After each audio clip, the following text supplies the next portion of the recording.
Nala şiirim var, benim ayıp desem. Ayting. Simalakdan taş taptım, bir parça quyosh taptım. Ko'ksimda jonar olov, bir ajib sirdosh taptım.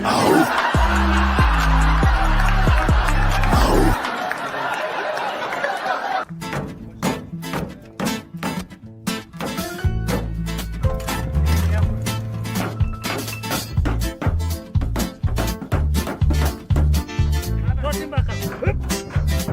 Koşun abi. Tamam.